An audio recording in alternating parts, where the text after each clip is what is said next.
Welcome to another new lesson. In this lesson, we will discuss and summarize the most important play, Streetcar Named Desire, which is written by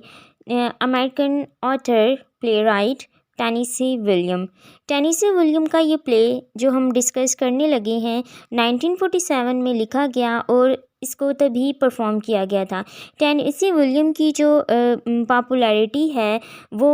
as a play right है, क्योंकि ये as a dramatist American literature में most important जो हैं figure माने जाते हैं। इनकी राइटिंग में हमें सिम्बोलिज़म, मेटाफोर एंड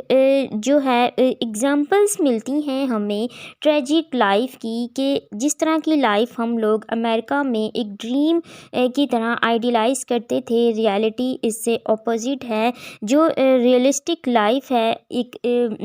हमारी, उसको इन्होंने दिखाया है कि जो हम एक ड्रीम लाइफ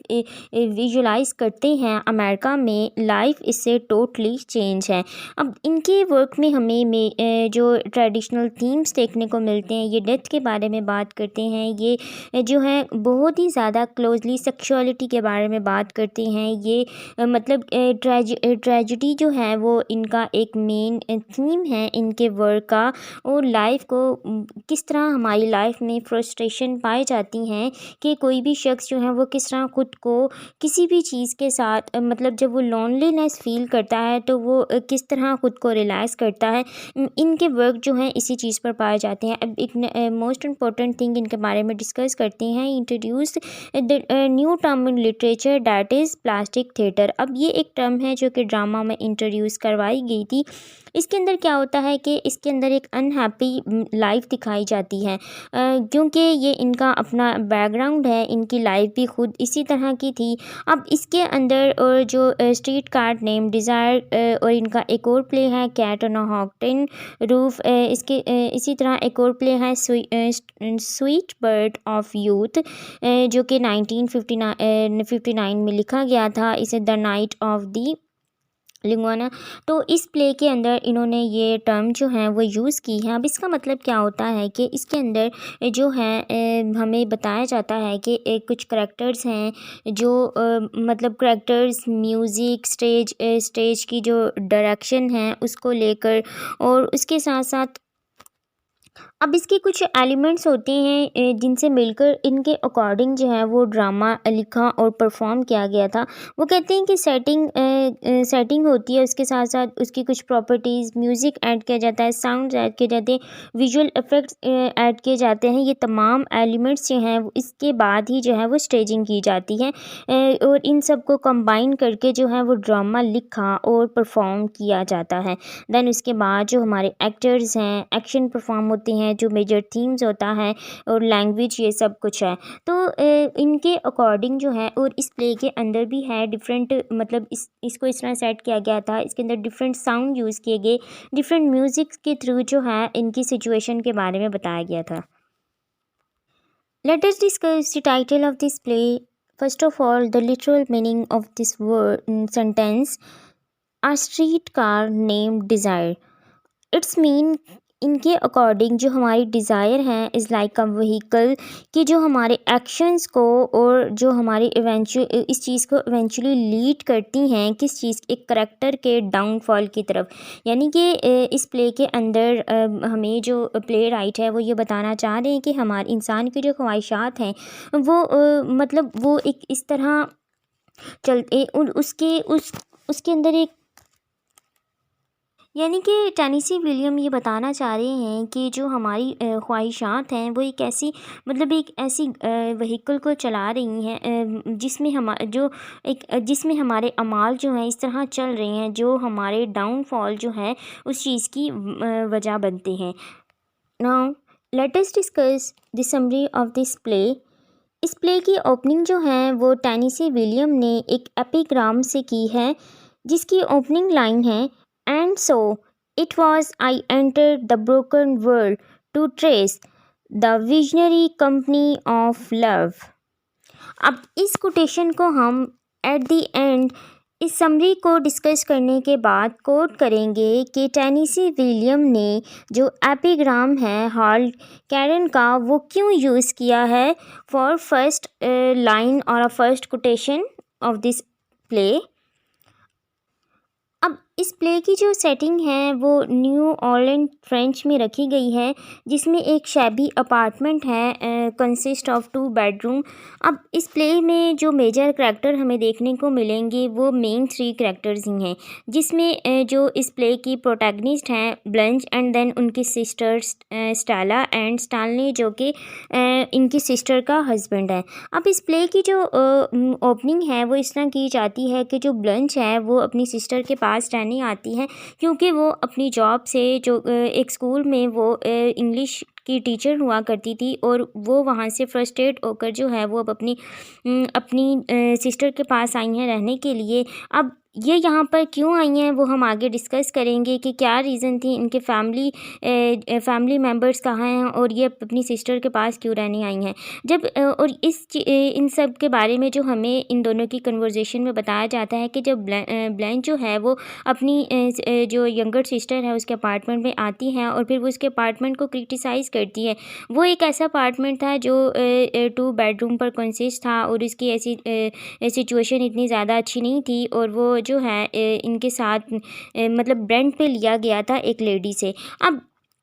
जो ब्लैंच है वो अपनी सिस्टर को कहती है कि वो ऐसे घर में रहती है कि जिसमें ना तो कोई फैसिलिटी है और ये बहुत छोटा है। इट्स मीन कि वो उसके पूरे अपार्टमेंट को जो है वो क्रिटिसाइज़ करती है, उसकी लाइफ को क्रिटिसाइज़ करती है। अब ब्लैंच उसको बताती है कि हमारा जो एंसेस्टर होम था वो उसका केस हम लोग हार चुके हैं, अब वो भी हमारे पास नहीं रहा। और इसके साथ साथ फर्दर बताती है कि वो अपनी जॉब से जो है वो तंग आ गई थी, क्योंकि उसको वहाँ इसकी वाइल्ड लाइफ की वजह से जो है वो निकाल दिया गया था। इसका जो हस्बैंड है, यंग हस्बैंड, उसकी डेथ हो चुकी थी, क्योंकि इसका हस्बैंड जो था वो होमोसेक्सुअलिटी में इन्वॉल्व था। और जब इसको ब्लैंच को उसके बारे में पता लगा तो ये इसको बहुत ज़्यादा क्रिटिसाइज़ किया करती थी, जिसकी बिना पर उसने एट द एंड सुसाइड कर ली। और उसके बाद जो है ये बिल्कुल अकेली रह गई थी, और इसने जो है मतलब ब्लैंच ने बहुत ज़्यादा कहा जाता है कि अपने स्टूडेंट से और काफ़ी जो है इसने मतलब लोगों के साथ जो है वो सेक्सुअल रिलेशन बनाए। अब उसके बाद उसकी इस मतलब वाइल्ड लाइफ और इसकी बोल्डनेस की वजह से जो है इसको जॉब से भी है काफ़ी टाइम के लिए इन्होंने इसको वोकेशन पर भेज दिया, और इसको जो है वो स्कूल आने से मना कर दिया। देन वो फिर उसको जो है कहीं और रहने के लिए कोई जगह नहीं मिली, तो वो अपनी बहन के पास यहाँ पर आ जाती है। लेकिन जो इसका हस्बैंड है स्टानले, वो बिल्कुल भी अपनी जो सिस्टर इन लॉ इसको पसंद नहीं करता। और वो क्यों पसंद नहीं करता, और इसी चीज़ का जो है वो पूरे प्ले में इस चीज़ को मतलब इसका जो इसकी लाइफ है उसके बारे में वो हर वक्त इसके साथ बात करता है कि उसका घर जो है वो क्यों ख़राब हो गया, इसके हस्बैंड की डेथ किस तरह हुई, इनका सिस्टर जो होम था वो उसका केस ये लोग क्यों नहीं जीते, एक्सेट्रा। तो हर बात पर ये दोनों जो है एक दूसरे को क्रिटिसाइज़ करते रहते हैं। अब ब्लैंच जो है वो अपनी लाइफ से बहुत ज़्यादा तंग आ गई थी, और वो कहीं ना कहीं जो है कुछ ऐसा सहारा ढूंढती थी, क्योंकि ये प्ले जो है ओवरऑल ब्लैंच की जो लाइफ है, जो उसकी मिस्टीरियस लाइफ है और लॉसेस, उसके पर्सनल लॉसेस पर बेस करती है कि किस तरह जो है ये सफ़र करती है, और एट दी एंड इसका क्या इसके साथ जो ट्रेजेडी होती है। अब इन दोनों की जो है वो इन दोनों का क्लैश चलता रहता है, ब्लैंच का और इसके जो ब्रदर इन लॉ है उसका ओवरऑल। तो यहाँ पर एक दिन जो है ये दोनों जो स्टानले हैं वो अपने फ्रेंड के साथ जो है वो गेम खेल रहा होता है। वहाँ पर ब्लैंच के साथ इसकी थोड़ी सी जो है वो लड़ाई हो जाती है, क्योंकि वो एक रेडियो का साउंड हाई करने पर स्टानले जो है वो रेडियो को उठाकर विंडो से बाहर फेंक देता है, और ब्लैंच के साथ जो है वो लड़ाई करने लगता है। तो उसकी सिस्टर जो है वो आकर उसको बचाती है, और उस दौरान जो है वो स्टानले अपनी वाइफ को जो है वो स्लैप करता है, और उस बात पर जो ब्लैंच है वो इसको लेकर जो है इनकी मतलब जिनके घर पे ये रेंट पे रह रहे हैं उनके घर चली जाती है, और अपनी बहन को ये कहती है कि वो इसको छोड़ दे क्योंकि वो इसके लायक नहीं है। तो लेकिन बाद में जो है स्टानले को रियलाइज़ होता है कि उसने ये गलत किया है, तो वो अपनी वाइफ को लेकर आता है वापस, जिस पर ब्लैंच खुश नहीं होती कि ये इसने इसके साथ मिसबिहेव किया, और फिर भी वो इसके साथ चलेगी। अब जो स्टेला है वो यहाँ पर एक ऐसी लड़की दिखाई गई है जो किसी न किसी तरीके से अपना घर बचाना चाहती है, लेकिन स्टानले जो है वो हर वक्त ब्लैंच को क्रिटिसाइज़ करता है। स्टानले का एक फ्रेंड है मिर्च। अब हेरोल्ड विट जो है वो ब्लेंच को पसंद करना लग जाता है और ये दोनों एक दूसरे के मतलब फ्रेंडशिप में आ जाते हैं। और इस ब्लेंच जो है इसके साथ बाहर डेट पर भी जाती है। वहाँ पर वो इसको जो है वो बताता है कि उसका पहले जो है एक लड़की के साथ लव अफेयर रहा है और इसके साथ साथ ये भी इसको अपने हस्बैंड के बारे में बताती है। तो ये दोनों एक दूसरे के बहुत क्लोज आ जाती हैं। तो इस बात का जो है जब स्टानली को पता लगता है कि ये विच के करीब आ रही है, तो अब एक दिन जो है स्टेला और ब्लेंच बाहर जाते हैं आउटिंग पर। तो जो है वो ब्लेंच इसको बताता है, जाते हुए क्रिटिसाइज़ करता है कि उससे जो है उसके घर के बारे में पूछता है कि उसका घर जो है वो मतलब क्यों तुम्हारे पास नहीं है और केस तुम लोग कैसे हारे वगैरह, मतलब इस सब के बारे में वो बात करता है और उसको हमेशा जो है वो क्रिटिसाइज़ करता रहता है। उसके साथ साथ ब्लेंच भी जो है वो स्टेला की लाइफ को और उसके हस्बैंड को और उसके घर को जो है इसी तरह क्रिटिसाइज़ करती है। अब एक दिन जो अब जब नेक्स्ट डे होता है स्टेला एंड स्टानली जो है ये दोनों घर से बाहर होते हैं। उस टाइम पे जब ब्लेंच घर पे अकेली होती है तो एक पेपर बॉय आता है और जब वो उससे पैसे मांगता है मतलब उस चीज़ के, तो वो उसके मतलब उसके पास मनी नहीं होती, तो वो मनी के बदले जो है वो इसको पैशनेट किस देती है, क्योंकि उस बॉय को देखकर उसको अपना यंग हस्बैंड याद आ जाता है। तो यहाँ पर जो है वो ब्लेंच की जो उसकी मतलब एक वाइल्ड लाइफ थी उसके बारे में हमें दिखाया जाता है कि वो किस तरह मतलब एक ऐसी अट्रैक्टिव लड़की दिखाई गई है कि जो मतलब किसी भी शख्स के साथ फौरी जो है वो उस पर उसके साथ अट्रैक्ट हो जाती है। तो देन उसके बाद जब स्टेला और स्टानली घर वापस आते हैं तो और जब ब्लेंच से मिश से मुलाकात करती है और उसको अपने बारे में बताती है सब कुछ, तो वो स्टेला से कहती है कि उसको जो है वो स्टानली से मतलब डर लगता है कि वो एक डिस्ट्रॉयर की तरह उसकी लाइफ जो है वो ख़त्म कर देगा, जिस पर उसको स्टेला जो है वो मतलब तसल्ली देती है कि ऐसा कुछ नहीं होगा। तो देन आगे फर्दर जब स्टोरी मूव करती है तो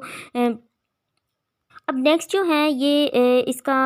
लास्ट सीन इस प्ले का लास्ट सीन है जिसमें जो ब्लेंच की बर्थडे होती है उस पर जो स्टेला है वो उसके लिए केक प्रिपेयर कर रही होती है। तो उस टाइम पर जो है वो स्टेला आके उसको कहता है कि उसने विश को इसके बारे में सब कुछ बता दिया है कि ब्लेंच की जो प्रीवियस लाइफ है और वो किस तरह की मतलब लाइफ गुजार रही है उसके बारे में वो उसको बताता है। और अब वो उस बर्थडे पार्टी पर नहीं आएगा। तो उसी दौरान जो है वो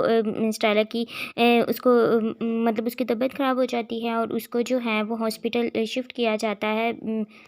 और उसके बाद जो है वो ब्लेंच जो है वो घर में अकेली होती है उस टाइम और उस टाइम पे जब मिच उसके पास आता है और उसको कहता है कि जो कुछ भी स्टानली ने तुम्हारे बारे में बताया कि तुम किस तरह की लाइफ गुजारती हो तो क्या वो सच है, तो लेकिन और वो उसके साथ जो है फिजिकल रिलेशन बनाने के लिए उससे कोशिश करता है, लेकिन ब्लेंच जो है वो उसको मना कर देती है कि वो उससे शादी करना चाहती है क्योंकि अब वो बिल्कुल थक चुकी है और अब वो कोई सहारा चाहती है। जिस पर उसको जो है वो मिच मना कर देता है कि वो मतलब किसी भी ऐसी लड़की को जो प्योर ना हो, जो जो जिसकी चेस्टिटी ना हो, तो वो उसको कभी भी अपनी माँ के साथ घर में नहीं रखेगा, बल्कि उसके साथ वो रिलेशन बनाना चाहता था। जिस पर ब्लेंच उसके साथ लड़ाई करती है और वो वहाँ से चला जाता है। उस पर ब्लेंच जो है वो बहुत ज़्यादा मतलब जब बहुत ज़्यादा वाइन पी होती है और जब स्टानली घर वापस आता है और उसको स्टेला और अपने बेटे की न्यूज़ देता है कि बेबी जो है वो कल घर पर आएगा। तो अब जो है वो उस टाइम पर घर पर अकेली होती है ब्लेंच। तो स्टानली इसके साथ जो है वो मतलब इसको सेड्यूस करने की कोशिश करता है एंड ही रेप्ड हर। और उसके बाद इसकी जो ब्लेंच की हालत होती है वो बहुत ज़्यादा ख़राब हो जाती है और वो अपनी सिस्टर को इस इंसिडेंट के बारे में बताती है, लेकिन स्टेला जो है वो जानते हुए भी इस चीज़ को मानने से इनकार कर देती है कि जो कुछ भी स्टानली ने उसकी सिस्टर के साथ किया। और एट द एंड जो है हमें बताया जाता है कि एक ऐसे डॉक्टर एक असिस्टेंट है जो ब्लेंच को लेने आ रहे थे मेंटल हॉस्पिटल के लिए। जब ब्लेंच आने से इनकार कर देती है और वो यहाँ से भागने की कोशिश करती है, लेकिन इसको पकड़ लिया जाता है। लेकिन एट द एंड ब्लेंच जो है वो उसके साथ डॉक्टर के साथ जा रही होती है और स्टेला जो है वो इसके जो है मतलब सब कुछ उसका जो सामान है वो पैक कर रही होती है। यहाँ पर जो ब्लेंच एक अब एट द एंड ब्लेंच जो है लास्ट लाइन यानी कि फेमस लाइन इन लिटरेचर इसको कहा जाता है, वो हमें यहाँ पर कोट करती है, I have always depended on the kindness of stranger. इसका मतलब जो है हमने जब स्टार्टिंग में इसकी समरी स्टार्ट करने से पहले एक कोटेशन डिस्कस की थी।